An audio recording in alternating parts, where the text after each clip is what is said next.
Joining me today is Lucas Kirsch from 2020 Master Home Inspections, and we're going to be talking about inspections. Lucas, yes, sir. Thanks very much. Thanks for having me. So, is an inspection needed? It's vital. When you're purchasing a home, you absolutely need to get a home inspector on board, and the right home inspector at that.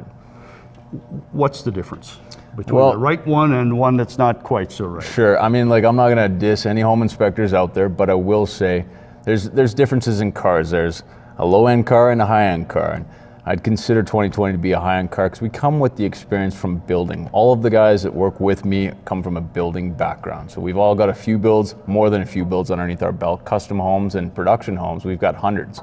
That in combination with our certifications and our insurances, it's vital. That's why you have us out there. We're there to rip apart the home, put it back together, and tell you about the deficiencies in the house.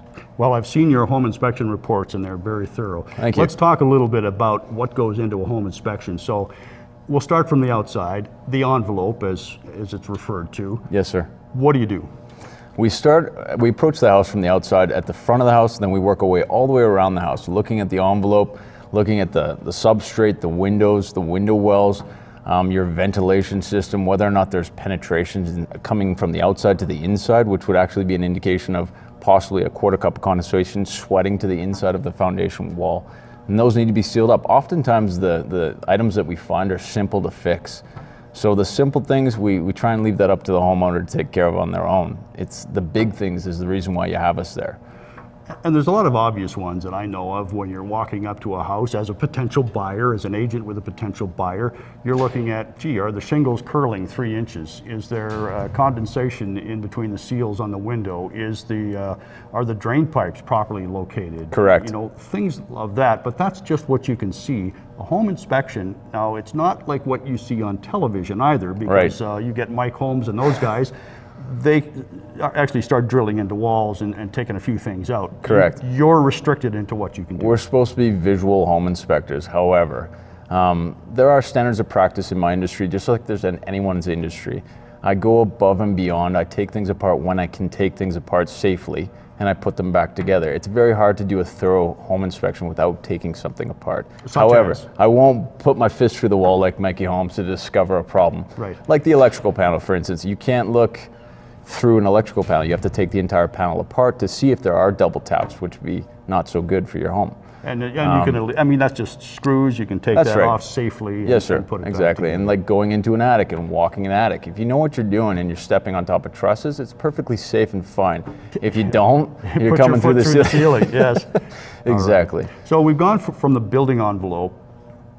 Then what is your next move? You've done the outside of the house. Just the outside. I'll touch base with something you said earlier about the roof. We like to get up on top of the roofs when we can, when it's safe. During a winter snow season, it's kind of tough to get up there. We don't come equipped with shovels. Some people expect us to do that, but it is like a pro and a con. So in the winter times, we have a thermal camera. So we'll look from the inside, we'll get up in the attic to see if it's sweating. In the summertime, if we're able to, we're gonna walk that roof. And if we can't walk the roof because of the pitch, we'll just rest the ladder in certain points and parts of the house and look from the ladder's edge. But going to the inside, sorry, you had a question.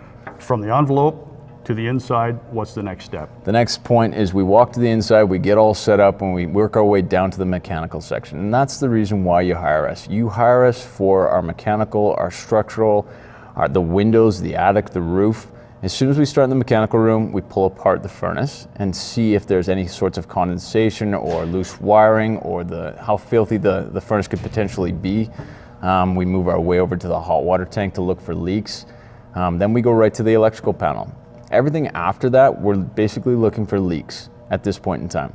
Then we get to the structural side of things. We start looking at the foundation to see if there are indications of cracks, even if it's drywalled over. We're looking for baseboard that's swollen, which would be an indication that water's come into the house. Sure. There are so many things on a home inspection to look for, and half of the things I can't really communicate to my clients because I'm looking for like mid-span blocking to lateral supports, which that's a different type of language, and that's why we do what we do.